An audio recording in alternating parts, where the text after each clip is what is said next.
Votre chien se met à aboyer frénétiquement dès que vous franchissez la porte de la clinique vétérinaire. Vous rougissez, vous essayez de le calmer, mais rien n'y fait. Le vétérinaire vous regarde d'un air désolé et vous vous sentez jugé. Vous repartez avec une ordonnance et la certitude que votre chien est difficile, peureux ou pire, agressif. Mais si je vous disais que ce comportement n'est pas un défaut de caractère, mais le résultat d'un conditionnement négatif inversé que vous renforcez à chaque visite. Ce n'est pas votre faute, vous faites ce que tout propriétaire aimant ferait. Rassurer, caresser, donner une friandise. Pourtant, ces gestes bien intentionnés transforment la salle d'attente en champ de bataille. Aujourd'hui, nous allons décortiquer le mécanisme psychologique derrière ces aboiements et vous allez repartir avec 3 techniques précises pour inverser la tendance. Vous ne verrez plus jamais une visite chez le vétérinaire de la même façon. La croyance la plus répandue est que le chien aboie par peur du vétérinaire. On imagine qu'il anticipe une douleur, une piqûre, un examen désagréable. C'est en partie vrai, mais c'est trop simpliste. La peur n'explique pas tout. Si c'était juste la peur, pourquoi certains chiens aboient-ils dès l'entrée du parking, avant même d'avoir vu le vétérinaire? Pourquoi d'autres aboient-ils uniquement en présence de leur maître, mais se taisent quand on les emmène en coulisses? Le vrai coupable, c'est ce qu'on appelle le conditionnement négatif inversé. Vous connaissez le conditionnement classique, un stimulus neutre, la sonnette, est associé à un événement, l'arrivée du facteur, et devient prédictif. Ici, le processus est inversé. Votre chien aboie, et vous, en réaction, vous lui donnez de l'attention. Vous le caressez, vous lui parlez doucement, vous lui donnez une friandise. Pour le chien, l'aboiement devient un outil qui fonctionne pour obtenir ce qu'il veut. Votre attention et accessoirement un retour vers la sortie. Et cela, c'est le piège. Plus vous répondez à l'aboiement par de l'apaisement, plus vous renforcez le comportement. Le chien apprend que aboyer, être rassuré, et donc que la situation est effectivement dangereuse puisque vous intervenez. Résultat, l'anxiété monte d'un cran à chaque visite. Le vétérinaire devient un déclencheur d'aboiement, mais c'est votre réaction qui alimente la machine. Prenons un exemple concret. Sophie, 34 ans, infirmière à Lyon, a un beagle nommé Gaspard. Gaspard est un chien doux, sociable, adore les enfants. Mais chez le vétérinaire, c'est l'enfer. Il aboie, tire sur sa laisse, refuse de se laisser examiner. Sophie a tout essayé, lui parler calmement, lui donner des friandises, le sortir de la salle d'attente. Rien n'y fait, elle est au bord des larmes à chaque visite. Le vétérinaire lui a même suggéré une muselière, ce qui a encore plus stressé Gaspard. Un jour, Sophie comprend le mécanisme. Elle filme une visite. En regardant la vidéo, elle voit. Gaspard commence à aboyer dès qu'il entend la sonnette de l'entrée. Elle se penche, le caresse, lui dit « Tout va bien mon chéri ». Il aboie plus fort. Elle sort une friandise. Il la prend, puis aboie à nouveau. Le cycle est infernal. Sophie réalise qu'elle récompense l'aboiement. Elle décide de changer de stratégie. Lors de la visite suivante, elle applique une technique radicale. Elle ne regarde plus Gaspard quand il aboie. Elle fixe un point droit devant elle. Reste immobile, ne parle pas. Gaspard aboie, puis s'arrête, surpris. Il la regarde. Elle reste impassible. Au bout de quelques secondes, il se calme. Elle attend 5 secondes de silence, puis lui donne une friandise en disant « bien ». Le chien comprend que le calme est récompensé, pas l'aboiement. En une seule séance, le comportement s'améliore de 70%. Comment décoder ce comportement chez votre chien? Observez-le la prochaine fois que vous êtes dans une situation stressante pour lui. Regardez sa queue, ses oreilles, sa posture. Un chien qui aboie en vous regardant, avec une queue qui remue nerveusement, cherche votre attention. Un chien qui aboie en se tournant vers la porte, avec une queue basse, exprime de la peur. Le premier cas relève du conditionnement inversé, le second d'une peur plus profonde. Dans les deux cas, votre réponse doit être différente. Si votre chien aboie pour attirer votre attention, la meilleure chose à faire est de l'ignorer jusqu'à ce qu'il se taise, puis de le récompenser pour le calme. Si votre chien aboie par peur, vous devez abaisser son niveau de stress avant même d'entrer chez le vétérinaire. Cela passe par des visites sans examen, juste pour dire bonjour et repartir. Les conséquences de ce conditionnement inversé sont lourdes.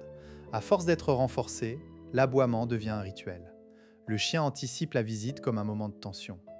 Son niveau de cortisol augmente dès qu'il reconnaît le trajet.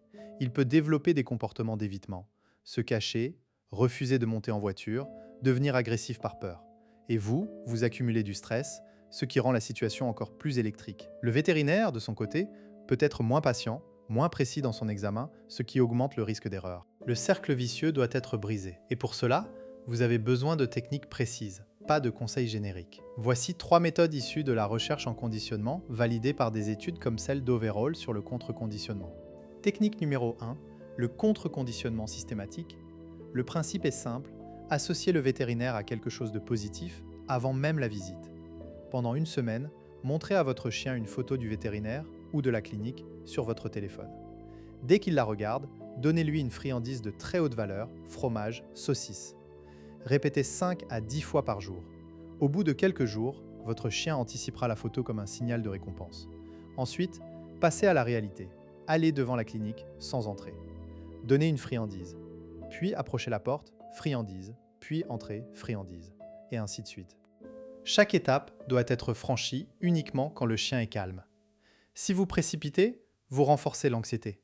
Exemple, Marc, 42 ans, commercial à Bordeaux, a un labrador nommé Rex. Rex aboyait tellement chez le vétérinaire qu'il devait être attaché à un anneau au mur. Marc a appliqué cette technique. Photo de la clinique fromage, 10 fois par jour. Après 4 jours, Rex remuait la queue en voyant la photo. En une semaine, Marc a pu entrer 2 mètres dans la clinique sans aboiement. En 2 semaines, Rex supportait l'examen sans aboyer. La clé, la progressivité. Technique numéro 2, le signal d'arrêt. Avant la visite, entraînez votre chien à répondre à un signal sonore, clic, mot, sifflet, qui signifie « stop, regarde-moi ». En situation de stress, vous utilisez ce signal pour détourner son attention. L'entraînement se fait à la maison. Vous émettez le signal et dès que le chien vous regarde, vous le récompensez. Ensuite, en extérieur, avec des distractions légères. Enfin, dans la salle d'attente, avant que l'aboiement ne commence. L'idée est d'interrompre le comportement avant qu'il ne s'installe. Exacte phrase. Gaspard touche en lui présentant votre main. Au début, récompensez même s'il la touche du nez. Ensuite, exigez un regard. En salle d'attente, dès qu'il regarde un autre chien, dites « touche » et récompensez. Cela crée un réflexe d'orientation vers vous plutôt que vers la source de stress. Technique numéro 3. La désensibilisation aux manipulations. Si votre chien aboie surtout pendant l'examen, c'est qu'il n'est pas habitué à être manipulé. Entraînez-le à la maison, touchez-lui les oreilles, les pattes, la gueule, en récompensant chaque contact. Simulez les gestes du vétérinaire. Ouvrez-lui la gueule, regardez-lui les dents, posez un stéthoscope, même factice, sur son thorax. Faites-le tous les jours, 5 minutes. Votre chien associera ces manipulations à des récompenses. Quand le vétérinaire fera de même, le chien sera déjà conditionné positivement. Phrase exacte. Patte, regarde, touche-oreille. Chaque mot correspond à un geste précis récompensé. Le vétérinaire pourra utiliser les mêmes mots si vous les lui communiquez. Cela réduit le stress de l'examen. Vous vous dites peut-être « mon chien est trop vieux pour changer » ou « il est trop stressé, ça ne marchera pas ». Détrompez-vous, le conditionnement fonctionne à tout âge. J'ai vu des chiens de 10 ans changer leur comportement en 2 semaines. La plasticité cérébrale est réelle. Le frein, c'est souvent le propriétaire, son impatience, son stress, son manque de constance. Si vous êtes stressé, votre chien le sent. Alors, avant d'entraîner votre chien, respirez, détendez-vous. Votre état d'esprit influence directement le sien.